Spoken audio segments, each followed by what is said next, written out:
Sweet. Oh, we'll kick into it. Hey, welcome to another episode of the 316 podcast. Welcome. You might have noticed we're missing one tonight. He got raptured? Yeah. He did, actually. No, he didn't. He's not here. He's working, so big love to the bro Mux, who's not here tonight. But another episode.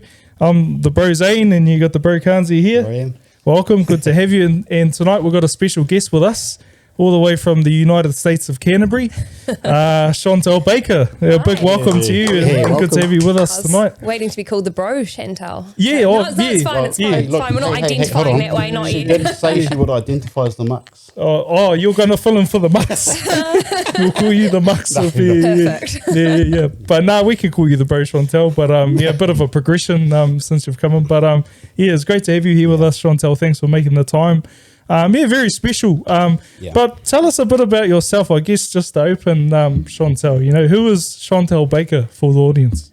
Oh, gosh. Yeah. Deep question. Haven't done one of those for a while. Yeah. Okay, so I am a mum of one to a beautiful little 2-year-old who is incredible. I started speaking, I guess I'll just stick to stuff that probably people may know or may see online. Yeah. I got my start doing work online, social media in that space during COVID. I saw a gap where there were not many young people in New Zealand. At that time I was young, okay? Don't judge where I'm at now, but at that time there weren't many young people. Yeah. Was speaking out, and so I thought, right, how can we bring a new voice into that conversation? So I started doing videos, talked with my dad, talked about the statistics in Australia and that the deaths weren't accurate, whatnot, and it just snowballed.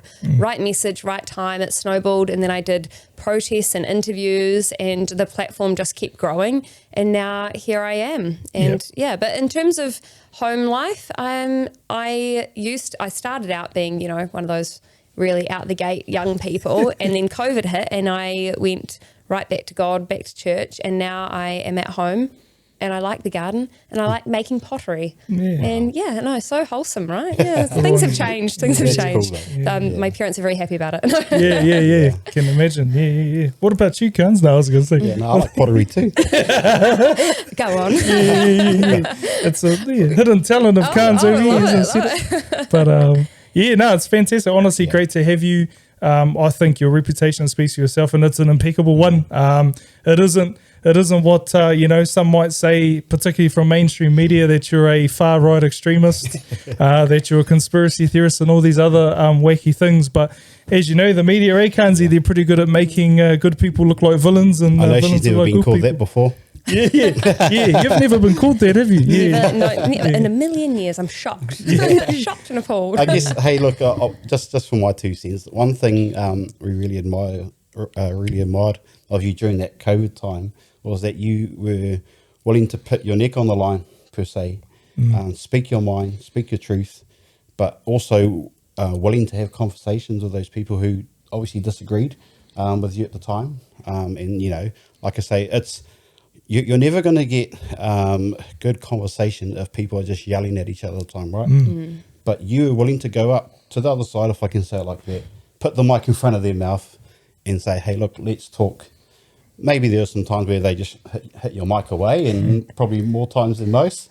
But, that's what's missing in this world. You got mainstream media barking one side, you got other groups barking another side, but there's nobody in the middle who's willing to have that deep conversation with people who disagree. And that's one thing we really, really admired of you all the time.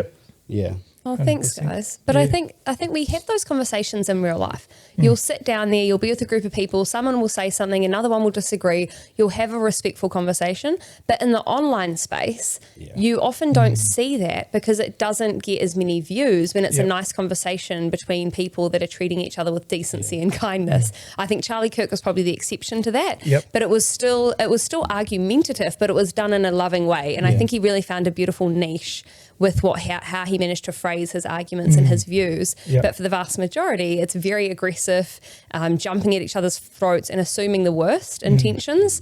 But human beings in general, most of us have good intentions and want to see the world grow and become a better place. So how can we do that in a way that's constructive? And we should, at the end of the day too, we can't all have the same opinion. And I was talking to your father actually earlier about this off camera and just about the whole thing of, it's nice to have a conversation with somebody, and you also who thinks different, and who might not have the same opinion as you. Maybe you don't even agree, but just the fact that you can sit there and have a conversation is a good start. And on that topic, because tonight's topic was pretty much a flow on, I guess, of where we started, Carnes and Mux and I, we started a pretty deep conversation, I guess, around the Māori and Pākehā divide in this country. And it's a very topical subject, particularly, and it's a touchy one. I have to say, even as two Māori sitting here, I'm going to be honest with you, that's a touchy subject. Even for some of my whānau, dare I say it, me even just sitting here having a conversation with you might be touchy for them, which is scary. You think, like you say, in this place in the world where why can't we sit and have a conversation, and why are we so divided? And so hopefully tonight this conversation might help some people who might be in the middle like me, just ordinary Māori, trying to understand why we're so divided, why we're so split, where the angst is, and maybe an ordinary Pākehā sitting on the other side too, who listens to this and goes, geez, these guys make some valid points and bring up valid discussions. I'm actually waiting for the reaction videos made after this. Carnes and Zane sit with far right. Well, I was saying this to you guys off camera earlier as well when we first walked in and had a chat, but I have never met any really far right people in New Zealand. Right. But when we travelled, I did meet some in some other countries, and they would say things and I was like, what are you talking about? I'd never even heard of those views. So these people do exist. It's not that they don't exist, but I have never seen them in New Zealand. Definitely haven't met them, don't spend time with these kind of people. And I think in the online space, or even in the media space in New Zealand, it's the Overton window has shifted so far to the left that they now see pretty regular people as far right or extreme, when actually the views are very normal around looking after your family, around how you can work hard and better yourself as individuals, around personal responsibility. And those seem to be thrown out the window because it's easier to blame culture, society, or a race for the issues rather than do a bit of self-reflection and go, maybe I'm my own worst enemy sometimes. And we've been sort of, I will say even from the Māori side, that we've been somewhat hijacked from the other side's extremism, and there's no... So Māori historically, to put a bit of context to it, Māori historically are conservative. They come from an awesome thing which happened during colonization, which I'll give credit, I always do, is that the gospel came to New Zealand. The gospel of Jesus Christ came to New Zealand, and my ancestors they had a massive benefit from that. It stopped a lot of war, it stopped a lot of chaos, it stopped a lot of cannibalism, it stopped a lot of other practices that I don't agree with. I will not even sit here and go, I don't like it. I don't agree with it. So the reality is, I come to that and I go, the gospel came, a lot of good things happened. We became quite, I believe, conservative historically. It's a lot of my grandparents, my great-grandparents, who I have strong background in Māori, going all the way back, they're conservative. They believed in the Bible, and they didn't get brainwashed. They didn't get colonized into it like some Māori would say. They actually had the choice and they chose to believe. They heard the gospel for themselves and they actually chose, much like you did, much like I did, much like Carnes did. And if you didn't know already, the 316 podcast makes no bones about the fact that we believe in Jesus Christ, outspoken and all day long. So I think, you come back to that conservatism, and then now where Māori is, as a culture, now as a people, they're far gone. When you say the right, the left, I would actually say we're probably more leaning left now more than we ever have. Would you agree with that, Chantelle, from your perspective? Absolutely. But I think that's cultural Marxism that's come into play, and it's very much rooted in victimization and the victimhood mentality. But to me, I'm definitely not Māori, but I see it as almost disrespectful to the ancestors that you would say that they were brainwashed into something, that they had no idea what they were signing. You're treating it's infanticizing your ancestors, it's and assuming it's they were stupid, and that's you read the speeches. I mean, I read the speeches from the Kohimaramara conference in the 1860s. This was 20 years after the treaty, and these people were eloquent. Like the chiefs that were speaking were eloquent, well spoken, intelligent. They understood sovereignty. They understood far more than the vast majority of MPs we've got at the moment around the treaty. They understood what they were doing. So I think you're making them look stupid, for lack of a better word. I think you're treating them as if they do not have the understanding to know what they were signing, but they did, and they were doing it intentionally because they knew that they needed it during that time. They needed the protection of the crown. They wanted the rule of the crown because the benefits that came from that outweighed the scary tribalism that was happening during that time and the mass murder, because that's what was going on. It was terrible, and it was a true genocide, and it was, but it was largely at that time Māori on Māori genocide, and so it came in at a time to protect people, and we've lost what that has actually done to the country. It's become less about unifying and protecting us and moving us forward, and now it's become, how can I become a victim of decisions that were made in the past that actually my life has benefited from and it can benefit from in the future. I guess, sitting here is probably third, fourth generation Māori, and I know for Zane as well, that the card that victim card, as you mentioned, Chantelle, is running rife in our generations before us. There's this constant blame of colonisation. I wouldn't be in this level of poverty if it wasn't for colonisation, and that's constant, and it's been pushed on us since we were little kids. I mean, I grew up in the Te Ao Māori world. I grew up on a marae. I know the ins and outs of everything, but I obviously got to a point, and my family know where I stand now, and we really respect each other, and that's cool. But I grew up in that environment. I got taught that this was the only way. These are the only gods, and this is how we do it. But there's not been very many of us in our family who have actually stood down like, actually, there must be another way. That's not, we can't play this victim card anymore. I mean, my background is, I was drunk. My dad passed away because he was drunk on his motorbike, and he was 36 when he died. I become a very young alcoholic. But, I could have, I obviously had two choices. One, to stay in there. Or two, to wake up and say, actually, there's got to be more to life than this, and I can't keep blaming what's happened in the past for me to move forward. And that's where the power of forgiveness comes in, right? Through Christ.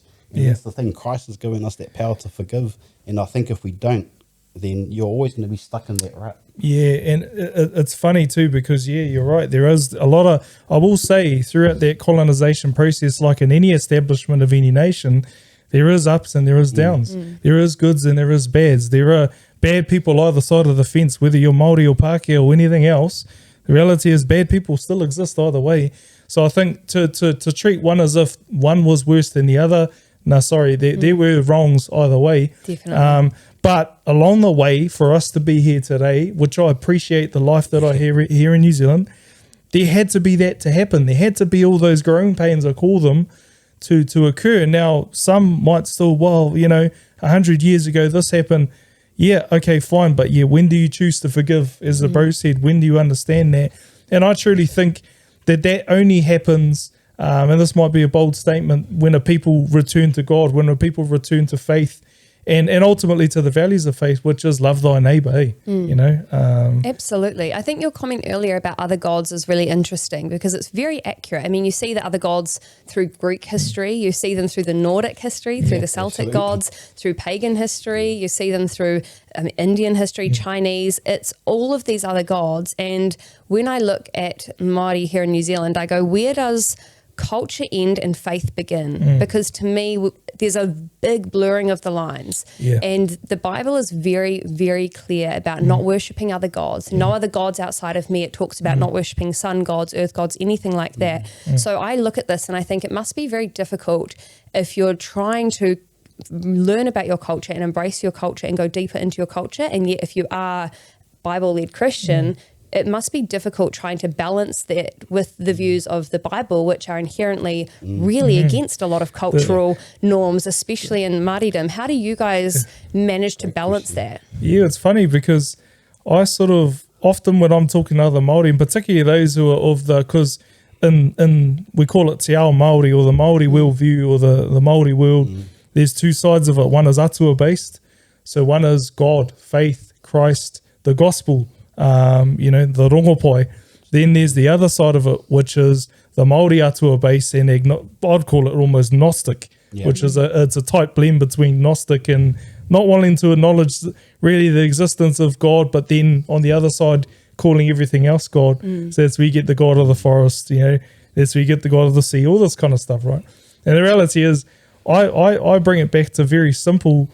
Even Māori pre the gospel, when it came to New Zealand, they had some very basic understandings of the way the world begun. So I liken that to the Bible fills in all the blanks that we had back in that period of time. And so when you bring that to someone who comes from the other side of Māoridom, that's always the way I come from it, to go, actually, the Bible doesn't disagree with what you're saying. The Bible actually fills the blanks that you fill with other things. Yeah. And so the Bible really affirms, I believe, what original Māori would have known. So when the gospel came, they actually understood it. That's why they took it on, because it just made sense, filled in all the blanks. But today's Māori, I have to say, dare I say it, universities are guilty of this. They've entirely modified the beauty of what was original Māoridom. It's now gone, and it's transformed, particularly with a lot of our younger Māori now, into something more liberal, more sinister, probably these days. Exactly. Yeah, I think, our people were already spiritual. They already had a belief. And as you said, it's just in what. And that's where, as the missionaries come in, that's why our people were so receptive of Christ and of this teaching of Christ. And I guess one thing I really, really get frustrated with is, when other Māori say to me, you serve a white God. Well, hang on a minute. He was born in the Middle East. He wasn't probably white. not going to be white if you brown. Probably. I mean, Christianity was in Africa before it was. Exactly. And then the other thing is, well, I look at my wife, right? She's fully European. Her grandmother come here on the boat from Wales, met her husband, who's from England, on that same boat. Now we have a beautiful family. We live in luxury, might I say. I'd rather live in this house than live in a hut. Do you know what I mean? So I thank God for colonisation. I thank God that I get to jump in my nice, warm, air-conditioned car and drive to work in the rain, or in the heat. And like I say, people moan too much about colonisation. Well, if that's the case, you ride your horse to work. You walk to work. But see, that to me, I mean, if I'm allowed to say that, I agree with you. I think you can complain about it while you're sipping a Mai Tai in Fiji on your iPhone, to your mates.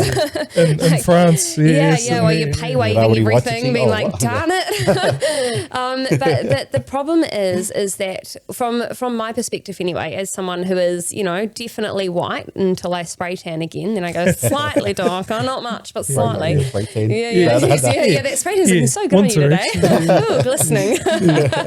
I look at it and I think there isn't a thankfulness or a gratefulness as to the benefits, especially in mainstream or public views. It's only a blame. And this is rife throughout the bureaucratic, I would guess, industry. I call it almost an industry here in New Zealand, where it's the universities, the schools, it's the educational boards, it's the workforce in terms of anyone employed by the government. So you've got a whole lot of people that have been taught since they were very, very young that colonisation was the worst thing to ever happen. And unfortunately, because there is no kind of reciprocity of any type of grateful or thankfulness for anything that was beneficial, all that does is make people more and more polarized. And this is the divide we're seeing. And how do you reconcile that if people refuse to have any type of connection over the benefits that also did come? Because if it's only black or white, it was the worst thing ever or the best thing ever, and there's no kind of middle zone, how can you come to reconciliation? I think for starters, me and the bro talked about this a bit, and it starts with, I guess, from our side particularly, and I'll say I'm half English, by the way, too. My grandfather's a full Englishman from England, proud of that. He's a draper. But at the end of the day, I've got heritage either side. But I'll say from the Māori side that the love has to, for starters, come back. But for that to come back, there has to be respect. You know what I mean? You don't love someone that you don't respect. And so I think there has to be some healthy respect coming back. Now, how do you get respect? Well, for starters, either side has to put down the sword. For you to have respect and for you to have love, again, because it starts with respect. You don't love someone you don't respect. You got to put down the sword either side. And when I say the either side, Māori aren't the only ones guilty of it. You know Definitely what I mean? Not. And what would you say, Chantelle? I guess if we flip the script over to the European or the Pākehā side, what would you say from respect side, and what does that look like to you from the European side?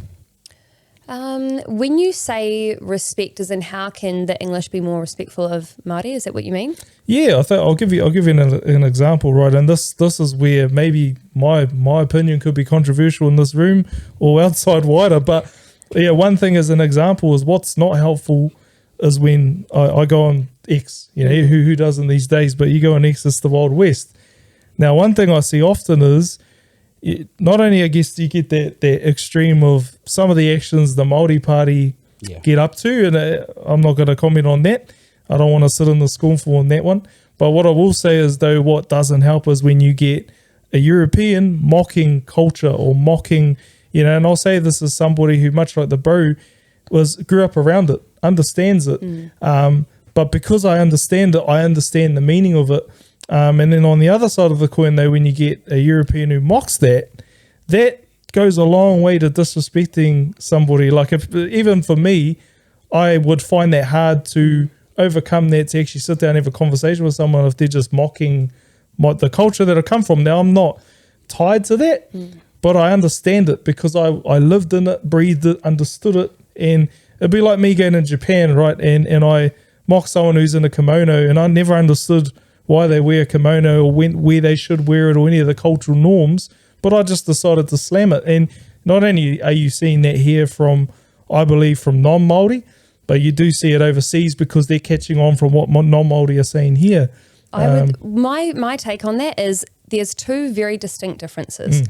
You have mocking culture. Yes.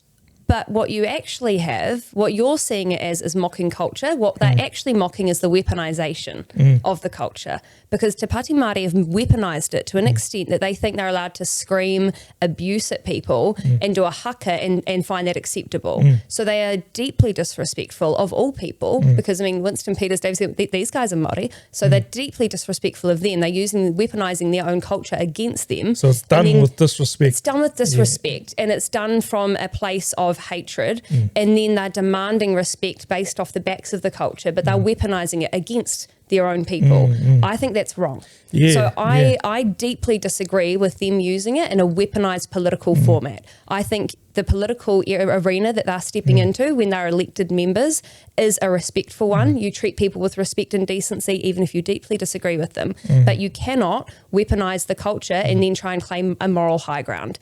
And that's what has blown up on social media, because people are going, this has now become a joke because you've weaponized it. It was always respected. And you're right. I think it is a tactful move to weaponize it, because immediately people like myself, as I mentioned, I'll look at that as a disconnect. I'll look at that as a disrespect. Now, irrespective of who did it, I look at it and I go, well, you just don't like Māoris. You know what I mean? And to be honest with you, I think some people saying that don't. You know, the reality is there's some extremes mixed in with it. However, you're right. I think even as a Māori, I'll say when it's done in disrespect, different meaning, and you'll feel it. You know, you'll feel, whether you understand it or not, you'll feel the disrespect. And I do believe they operate in disrespecting what they call a colonial system. Reality is, on the other side of it, however, you know, you think most weddings that me and the bro have been to, there's a thing called a haka tautoko, where we will haka out of respect and love for that person, for that couple. There's funerals. I've recently stood at a non-Māori's funeral. Was this Tim's? No, it wasn't Tim. Because that was beautiful, that haka. That was there. I know some of your guys performed at Tim's. So. Yeah. But it's so there's all kinds, what I'm getting is, I guess there's all kinds of reasons you might do that in a respectful norm, in a respectful way. A problem is, though, is that people who do it in a respectful way, when they see somebody shooting it, they immediately, you know, the communication lines are gone. You know, there's no respectful dialogue because they just see you as the honky, and they, you know, and that's kind of like, dare I say it? But it's like, for us to, I believe, either side, and this is where even the Māori side, I'll say, has to put the sword down, having a go at the Pākehā side, but then the Pākehā side are going to have to be the bigger person on some things too and put the sword down. I think you know, one thing I've got to say is that, you know, being a proud Māori person, we do a lot of this stuff, you know, against ourselves. We do some things that are wrong that we shouldn't do. We got to own it. That's right. And we bring a lot of this upon ourselves, right? And we have to own that. You know, I know you're not saying that we're perfect, but you know, there's obviously a lot of people out there who are doing it with bad intentions, as you say, to weaponize. But I guess on the other side, though, is like, you know, we mentioned in our last haka, in our last podcast, should I say? Do a haka now. Is if you can't do a haka in New Zealand, where a haka is born and bred, then where can you do it? Obviously, you know, we do it for shows and stuff overseas, right? And it's good, you know. The Chinese love it, the Japanese love it. Most countries we go to and do a haka, obviously with the All Blacks, people love it. But to, you know, I guess for me to talk about the recent haka in Parliament, though I agree with you, Chantelle, that it's been useful. You know, It's been weaponised. It's been weaponised. Yeah, absolutely. But at the same time, I'm like, well, if you can't do it in your own country, where can you do it? And I mean, like I say, you know, I think there's just a misunderstanding from both sides, though. From both sides. There's a misunderstanding to a lot of things, but it's just really unfortunate that the weaponising part comes out first. I don't know if it is a misunderstanding when it comes to Te Pāti Māori. I think that they know exactly what they're doing. I think they're doing it intentionally. I think they're doing it to claim a moral and virtuistic high ground. I think that they are doing it with the purpose of making sure that people feel as if they cannot speak up as to the words that they're saying. So they will say the most defamatory, inflammatory statements. They will attack and abuse people, and then they will use some sort of cultural element to try and pretend that it's fine because I'm Māori. And I think, no, you don't get to do that. That's wrong. And unfortunately, all it does is silence the real conversation that needs to happen. And it does it in a way that's childish because it's very, very much a show. And if they really meant it, they would have these conversations in person and they would even show up. Half the time, they're not even showing up to Parliament. But yet when they do come in, they want to sit there and scream at people and abuse them and insult them. They're not even respecting their people enough to show up and actually vote on policy for them. So it just feels like I'm watching a show full of actors who aren't really genuine about their job and they're getting paid a huge amount to do so. And I think it comes to the detriment of the entire culture, and it's sad. But the blame shouldn't be put on people that go, this is clearly a show and it's clearly weaponized. I don't think the blame is on those people. I think the blame is on the people that are using it as a show. I think that the blame should sit there. And for so long it has become, we can't speak negatively about them because they are showing up for us. And it needs to change because unfortunately they're wasting huge amounts of your money. They're not showing up for you. And it's become a bit of a joke to everyone. And now it's become a joke around the world. And at what point do you guys have your own standards where you say, enough? We're not actually going to be letting them disrespect our culture like this. We're not going to let them abuse our heritage like this because that is the conversation on the world stage that's now happening. I guess, you know, like I 100% agree with you on that. But I mean, if we can put Te Pāti Māori aside, you know, and just focus on the cultural aspect of it. So I guess the timing of, what's her name, the recent Māori Party member, that's probably the most appropriate time to do one. But like you say, Te Pāti Māori has not helped themselves, and therefore their reputation has gone before them. It's the lead up to it, and wrecked the true meaning of when the recent member joined. You know, and like I say, if it was New Zealand First or if there was a Māori member national that got elected that seat, then they probably would have done one as well. But I absolutely agree with you. Te Pāti Māori have not made a good name for themselves. I'm a Māori. They do not represent me. You know, and they have gone too far. They are gone, you know, they are very extreme in their views and in their ways of dealing with people. And that's the thing I'll say to any Pākehā who might be listening to this is don't put us in the same basket as them. We're not them.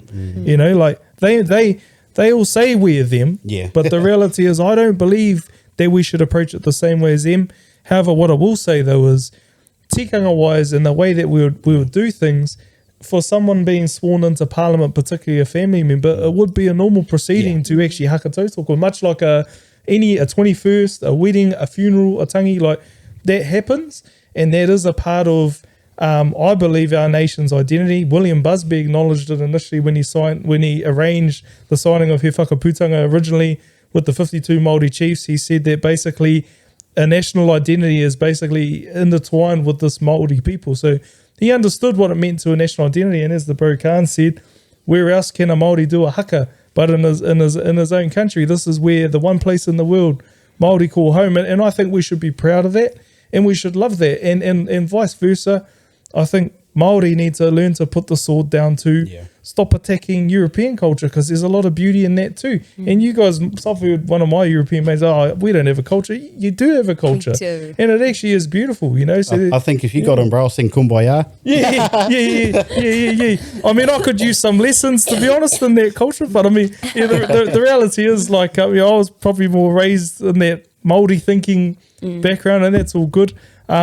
But yeah, the funny part, you mentioned eloquence. My grandmother, she spoke fluent Māori, but she spoke English like the Queen. Absolutely. She literally was eloquent. She was in the generation, ironically, where she couldn't speak Māori at school. She got caned for it. And so there are a lot of, there's a lot of sort of, I guess, at that time, this is where a lot of Māori adapt their attitudes to this day, and they take on that victimhood and that unforgiveness. That's really what it is. They carry it to today. They carry the burdens of their ancestors today. They haven't learned how to move on. So for us as Māori, I agree with you, Kanzi, we need to learn how to forgive. But for us to learn how to forgive, I think we got to come back to faith. But I also see, I don't know what your thinking is on the other side of the fence, Chantelle, as to what you think will help to fix this divide. I think more conversations like this are really beneficial. I think conversations that start with the understanding that you have the best intentions for each other, and that you have the best intentions for New Zealand, and that we see our country as an amazing country, and it is. It's a phenomenal country, and it can be so much better than what it is right now. But I see it and I go, what did it used to be like? And I think, I grew up in the 90s.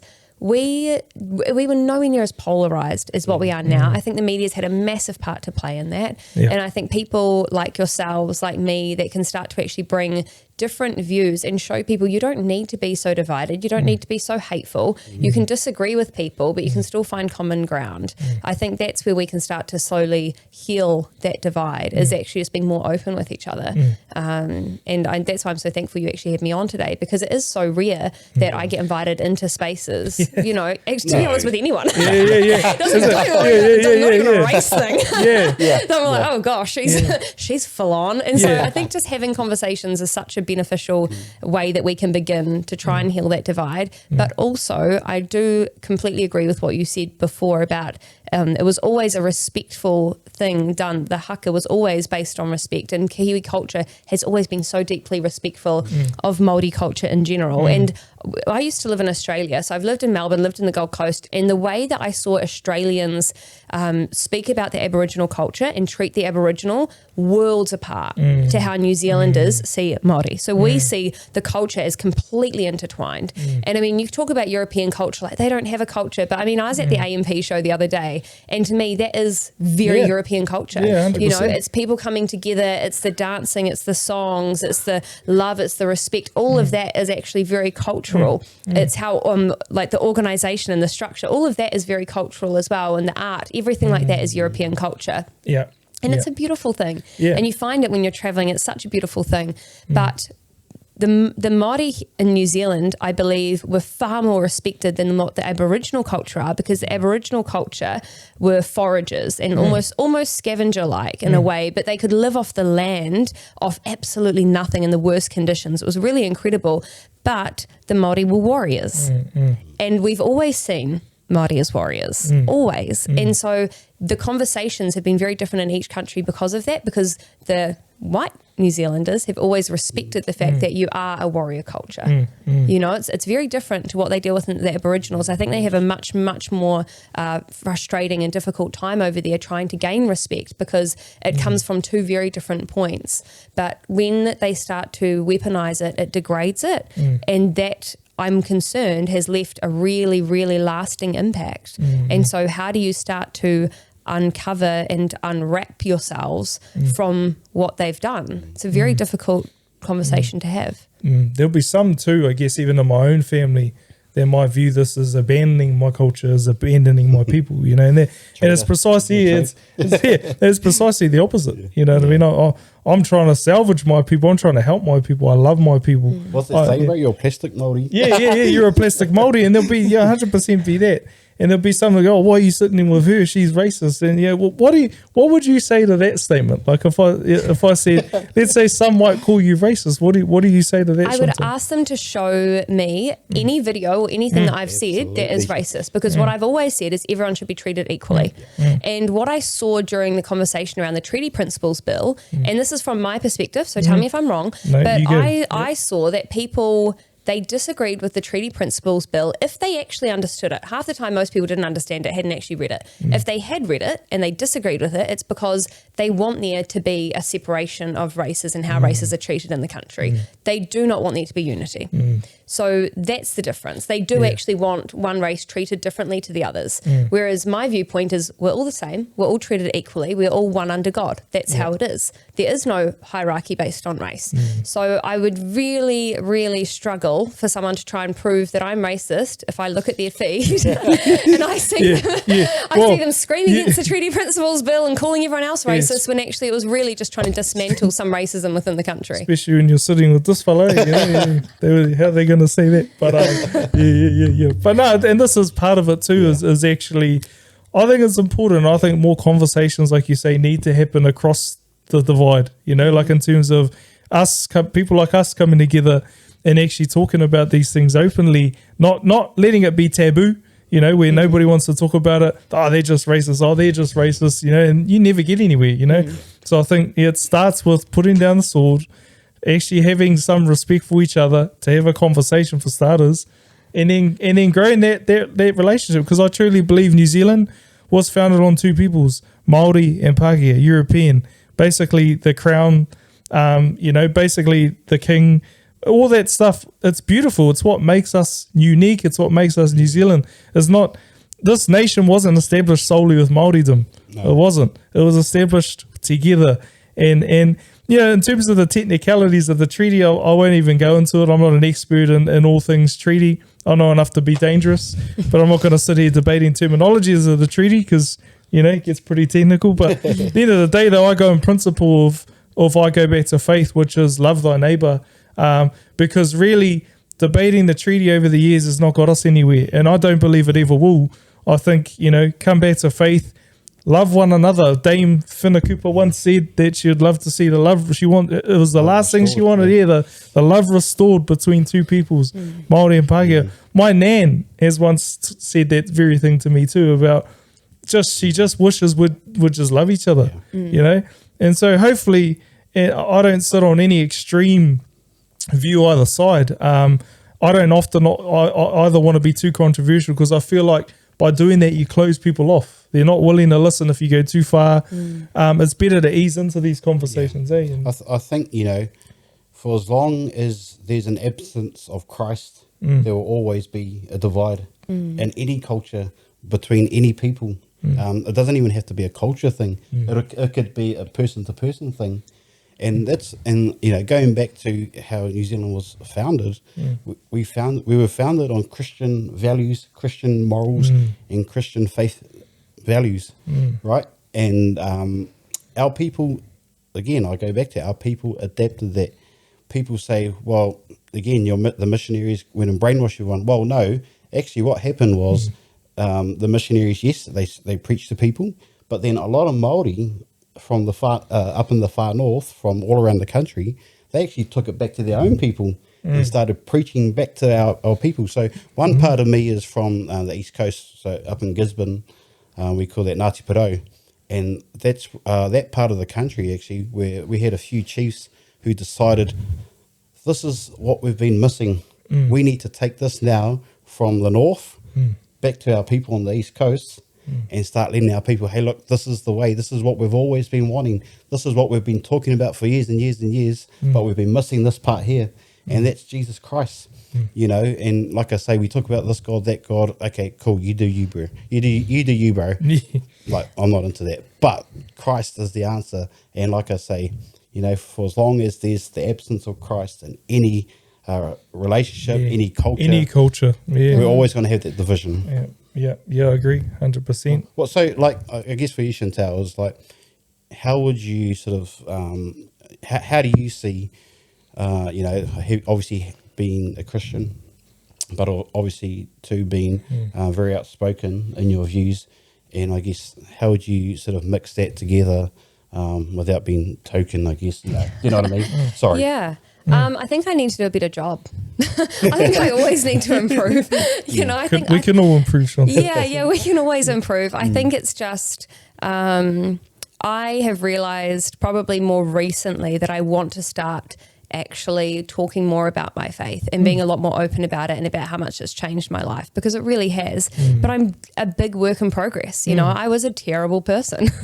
And I don't say that lightly. I was shocking when I was younger. And so I've gone through a very big journey myself, and I'm by no means perfect. But all I see is you've got a culture of death. And the culture of death, I believed, is very much linked towards left-wing extremism. It's telling people you need to kind of you need to kill your babies if it's going to bring you mental health. You need to give up on the world because everything's dying and the world's going to fall apart. And it's very much rooted in death and fear. And on the opposite side of that, you have Jesus and you have faith, where the world is hopeful because God has got us. He's got you, he's got me. It's all about life, all about growing a family. It's about loving your neighbors as you do yourself. It's about giving back to people, caring about others. It's about building community. It's about individual empowerment. It's about doing the best yourself. And so when I look at what's happening in the world, I really challenge people. Are you actually doing the very best that you could be doing? Because most of us aren't. Most of us are operating at a very low level of what we're capable of. So start bettering yourself, and then that impact will roll out to the people around you. And so with my work online, I do like to focus on that and go, actually, we can be terrified, but you can just come back to God. But how can you also better yourself and better your community? And what does that look like locally? Because you may not want to do anything online. That doesn't matter. You can have a local voice and you can impact your community in positive ways, regardless of who you are. I was just a random person that used to go out and party. And now we're having this conversation, and hopefully it's bringing some people to different perspectives that they wouldn't have heard before. So anyone is capable of radical, amazing change. But the tipping point for me was I was sitting on my bathroom floor crying, and I said, God, I know that you can use me. I know I can be more than who I am right now. I know I can be more than who I am right now. And I think it was literally a couple of months later, we had the Parliament protest and everything blew up. And this was before I think I'd done anything online. It just blew up. And it was so unexpected. And I think for a lot of people that knew who I used to be, they would think I was the last person on earth that anybody should listen to. But that's the power of testimony and the power of God and how he uses the unlikely people. So you may be sitting there thinking you are completely unworthy of a better life, and it's not true. And he can change your heart, he can change your soul, he can change your perception. And it is very, very possible, but you have to go hunting for him. And I know I've been long-winded, but I'll just say a final thing. There was awesome. There was a friend of mine lost her husband recently in a really, really traumatic and awful way. And at her funeral, there were some beautiful pastors that got up and spoke. And one of them said, he used an analogy that he said a lot of people know Warren Buffett. He's a big investment hedge fund owner. I think he's a hedge fund owner, probably should. And he said, but Warren Buffett makes a lot of money for people that invest in him. The return that they get is phenomenal because they invest in him. A lot of people think they can just say they believe in God, but I could say I believe in Warren Buffett. It doesn't mean I'm going to get a return from the investment because I haven't invested in him. I actually need to invest in God. And so it's reading your Bible, it's going to church, it's being around other Christians, it's about giving over the things of the flesh and saying, no, I don't want to live that way anymore. You have to invest in him in order to get that return back. If you want a godly life, you've got to start trying to be godly. So you can't just believe in God, it's actually making actionable steps forward. And I think that's a part that Christians miss. Yeah, it's definitely a fruit thing, Jesus said, famously that you'll know them by their fruit. So at the end of the day, every tree bears fruit, good or bad. And you sit back and you can easily, I'm not a reader of hearts. God reads hearts. I don't. However, I read fruit. I look at what you do, not what you say. And so even having you here, Chantelle, your fruit speaks for itself. You might have said, I'm not perfect neither, me and Carnes.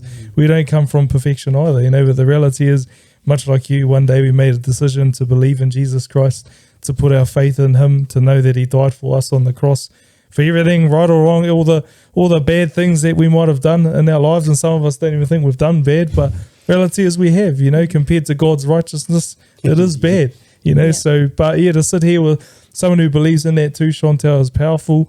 And I think you will lead many people to Christ through your testimony. And much like me and the bro here, this podcast is all about bringing hope to people, bringing people to the knowledge of Jesus Christ.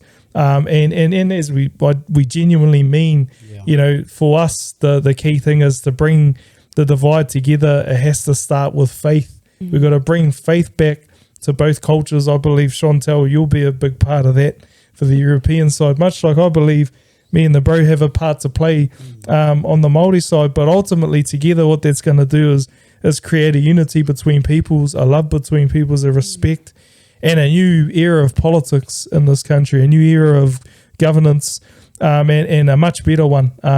You know, so to have you here and to hear your testimony on that, I mean, we're much the same. We come from different, varied backgrounds. My father, he came to church. He went to church when I was 10, you know, and he dragged me along with him. I didn't get saved till I was about 14 when I come to know Christ. Personally, I asked Christ into my life, and I was in a pretty rough predicament. I felt like at that time my life was either going to go spiraling out of control, or I was going to pull it together with this Jesus dude. So I made a call. I asked Jesus into my life back then, and I was by myself, in tears, similar to you. Yeah, like why is it we're always in tears? Eh? But It's in the heart. Yeah, that's right. We're in the fields. But yeah, I was in tears too, and I remember just asking Jesus, Lord, come into my life. So if that's you today, no matter what situation you're in, maybe you feel like you're hopeless, you can ask Jesus into your life much the same way I did. What about you, Carnes? Where were you when you asked Jesus into your heart, bro? Like, true story. Yeah, true story, bro. Come on. I just got let out of the cells the night before. It was a Saturday. I got picked up off the side of the road, combed out, and then the cops obviously took me to the cells. I got let out, and it was about 4 a.m. Got home, had a little sleep, and I woke up like at about 8 o'clock that same morning. And I just went into the bathroom, looked in the mirror, and I said, you know what? I've had enough of this. I'm sick and tired of waking up, doing the same old thing every single day, drinking, trying to drown my sorrows away because my father passed not long before. And I just said, I'm sick of it. You know, I can't keep doing this anymore. At the same time, I was holding a lot of hurt and hate towards my father because he wasn't there in the first place. But the thing that I was angry about is that I wasn't able to make it right, you know.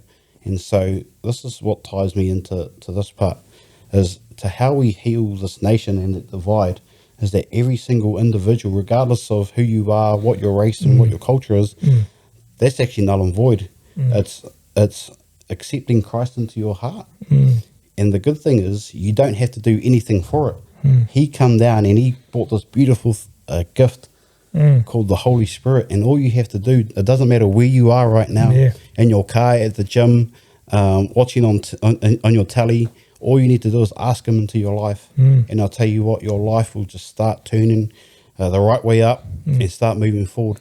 Once you got yourself right, start getting your family right, start impacting your family. Now it's time to heal others. And then you start impacting your community. Once you've got your community, then we can start impacting the nation, you know. But it starts with Christ. And I go back to, for as long as there's an absence of Christ, there will always be a divide. So we need to get rid of that absence of Christ, bring Christ back into the picture where he always was, but always belongs. Because here in New Zealand, we've happily kicked him out of Parliament. We've kicked him out of school. Yeah, and look at how well that's gone for us. You know, and so right now, that's right. And right now, you know, I've been living this life for 12 years now, giving my heart to Christ. Not perfect, no way. Don't ask my wife anything. You know, married, 2 kids. Actually, we'll get her in here, bro. Lock the door. No. Quick interview, eh?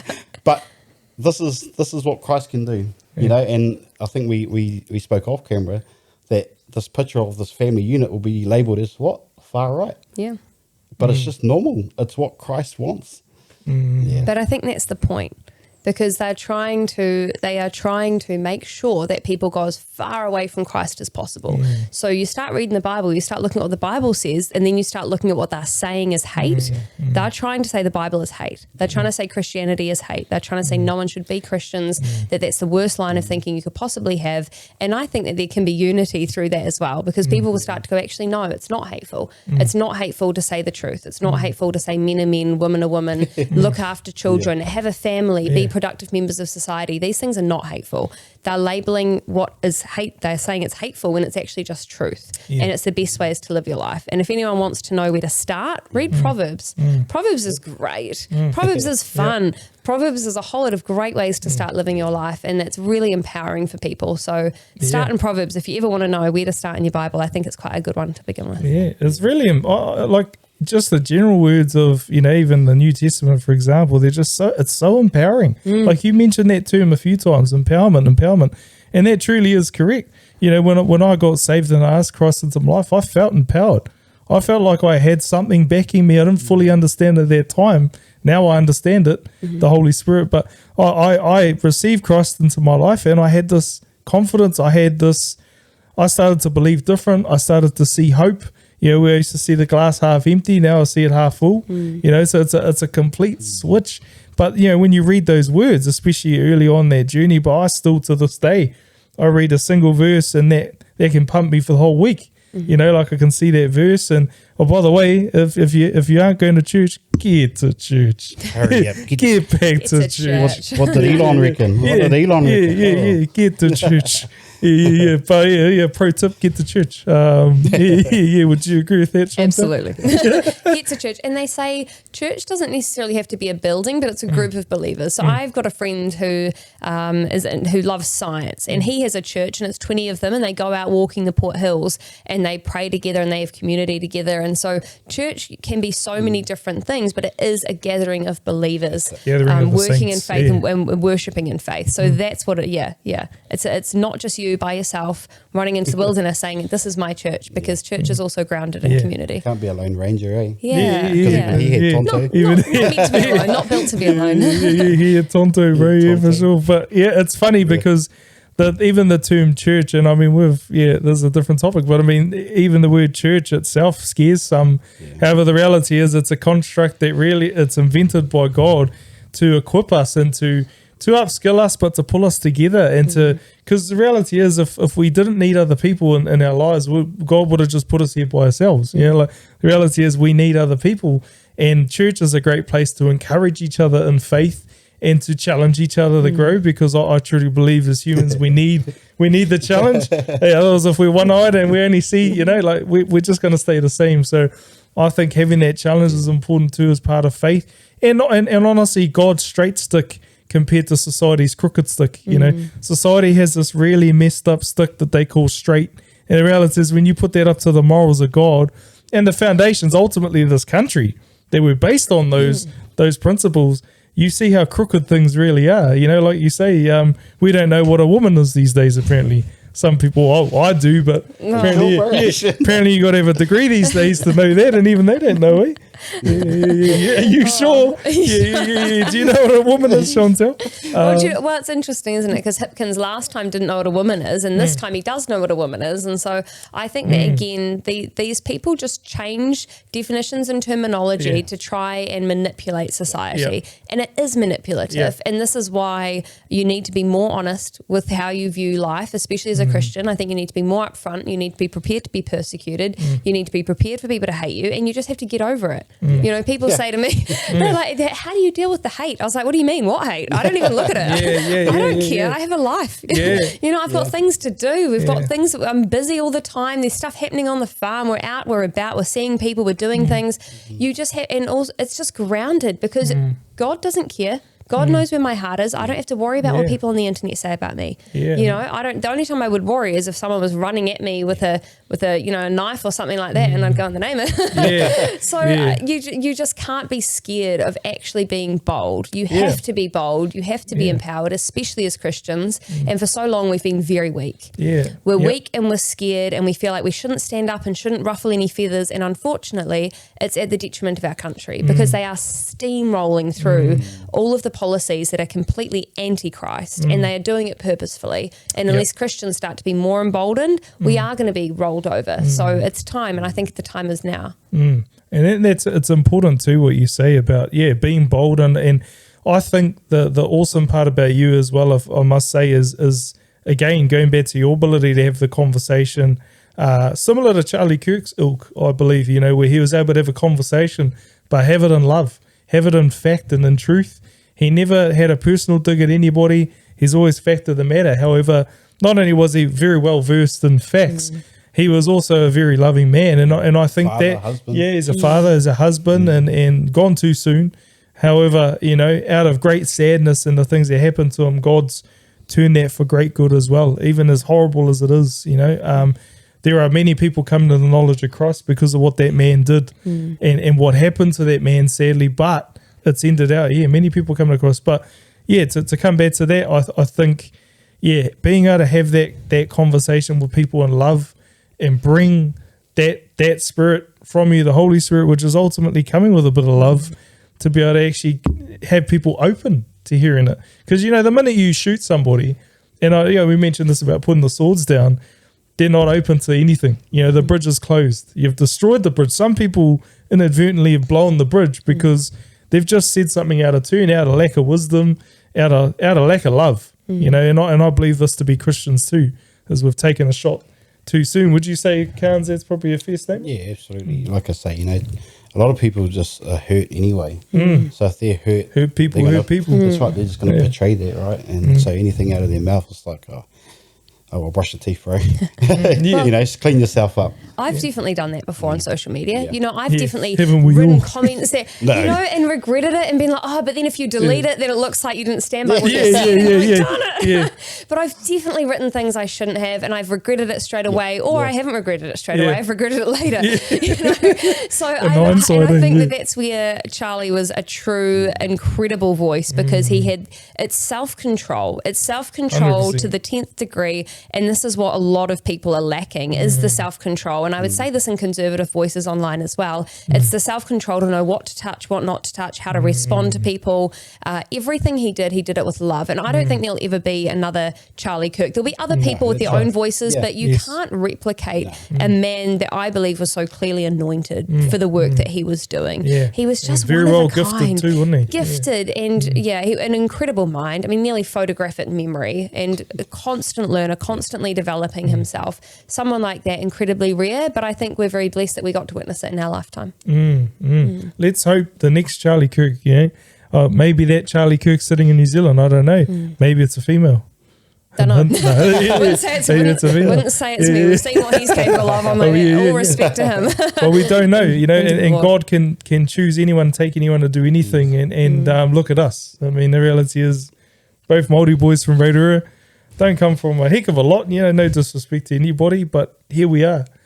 God's taken us and taken us to great places, both individually, corporately, and in other things that we've had involvement in so far to impact others. And so, I hope the same for you, Chantelle, is that you'll continue to impact others on your journey, not only in your faith, but wider. I think that's the foundation that you were probably missing, if I'm honest, is that faith. But now you're standing on that.